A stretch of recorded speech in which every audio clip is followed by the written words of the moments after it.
सही है। आपके एक फॉलोअर हैं गुलाम 4351, इनका आपसे एक क्वेश्चन है कि ज़िंदगी में उदासी और गम के पीछे क्या वजह हो सकती है, इसका वो जवाब चाहते हैं आपसे।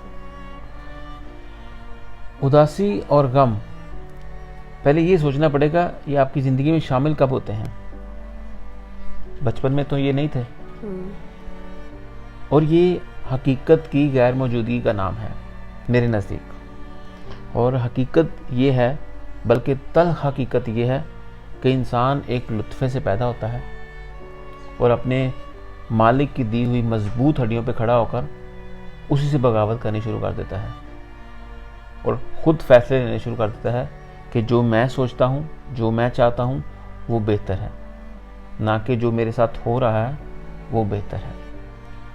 जब इंसान छोटा होता है वो अपने मालिक से मुकाबला नहीं करता। जब अकल की सीढ़ियाँ चढ़ता जाता है अपने मालिक से मुकाबला करना शुरू कर देता है। तो ये कैसे हो सकता है कि आप हकीकत से दूर जाओ और आप कामयाब हो जाओ, और नाकामी आपको गम की तरफ, इन चीज़ों की तरफ लेके जाती है। तो मैं तो यही दरख्वास्त करूँगा कि अपनी हकीकत को समझा जाए और अपने मालिक की विल पे सबमिट किया जाए, गिव अप किया जाए, ताकि आपकी ज़िंदगियों में खुशियाँ आ सकें। खुशी इसी चीज़ का नाम है कि आपकी ज़िंदगी में अगर गम नहीं है तो वो खुशी हो जाती है। तो गम तभी जा सकते हैं जब आप अपने मालिक के साथ जुड़ते हैं, उसकी खुशी के साथ खुश रहते हैं। और दूसरी चीज़ है कि इंसान दूसरे इंसानों को खुश करने की कोशिश में लगा रहता है, जो कि एक नामुमकिन सा अमल है।